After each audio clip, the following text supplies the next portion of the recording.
While they may be checking out your outfit to see whether you're worthy of an upgrade, or scoping out your luggage to see whether you're trying to smuggle on a too big carry-on, first and foremost flight attendants are trained to keep passengers safe, and will make certain snap judgments to ensure that safety.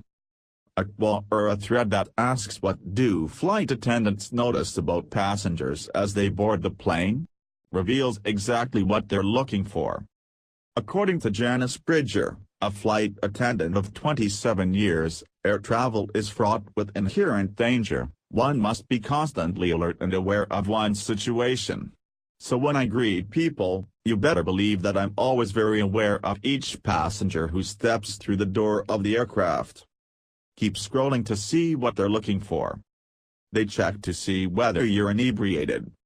According to Jack Schultes, who was a cabin attendant for Lufthansa for 30 years, drunk passengers can be refused entry aboard the aircraft.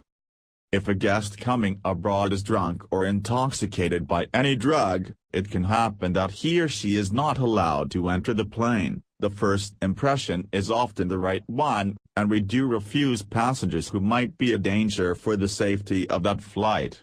So far I have refused 4 passengers and was luckily backed up by the purser and captain. All of these were drunken passengers. Bridger agrees. If someone appears to be intoxicated, we don't want them on the plane, she says. The potential for future problems is too great. Flight attendant Amar Rama says, in the event we may need to evacuate the aircraft, the goal is to do so in 90 seconds, and I don't want to unnecessarily risk my life or the life of others because a drunk or high person is being uncooperative. They check to see if you're buff. If I see someone who is muscular, powerful, strong, physically fit, I memorize her face and make a mental note of where they are sitting, says Bridger. I consider this person a resource for me. In the event of an attack on the flight or on me, these are my go-to people. If a situation looks like it could develop, I'll privately and discreetly ask one of these people if they would be willing to help us if necessary. Help might involve subduing or restraining an unruly passenger. We hope it never happens, but we will prepare just in case it does. They check to see whether you might be an airline employee. While fellow flight attendants often out themselves by bringing chocolates, Bridger says that she tries to learn if we have any passengers who are airline employees, particularly crew members who have been trained in the in-flight procedures. She says they've been trained in what to do in an emergency, whether medical, mechanical, etc. They know how to handle the situations as well as I, and are trained to become an instant team member, fitting right in immediately if needed.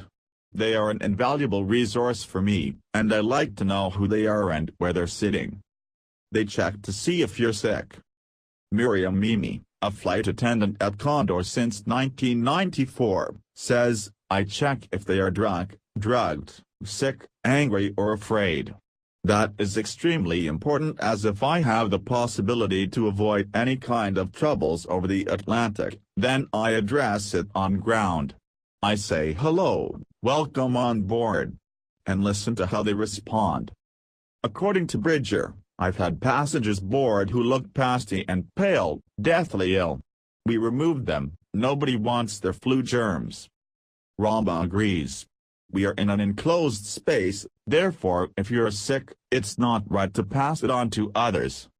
She adds that anyone would prefer serious medical issues to occur on the ground, rather than in the air. I once saw a woman at the gate have a heart attack. I was so thankful it happened on the ground and not while we were in flight. Flight attendants are all trained in CPR, automated external defibrillators, basic first aid emergencies, but we cannot diagnose you nor have the expertise, experience or treatment as doctor. They check to see if you're scared or anxious. Bridger says flight attendants keep an eye out for anyone who might be afraid of flying, and need a word of comfort and encouragement. They check for disabilities. According to Bridger, I watch for disabilities that may disqualify someone from sitting in the exit row. They need to be able to physically lift a heavy hatch, up to 60 pounds, or open a heavy door, several hundred pounds. Rama says that they check for special needs to see whether passengers might require extra assistance during an emergency. This way, if anything were to happen, I want to make sure they are not left behind. They check to see if you're trying to do anything illegal. I've had people try to smuggle pets in their purses or handbags, bottles of booze in their briefcases. Booze is allowed as long as it stays capped. You just can't drink your own liquor on the plane, says Bridger. So yes, I need to be vigilant and aware, all behind my greeting face of smile and pleasant, comforting welcome. She adds, when you consider that I have approximately 3-4 seconds to make that passenger feel welcomed and comfortable, and then also assess them for all of the potential that they bring with them onto their plane. Well, it can require a lot of focus.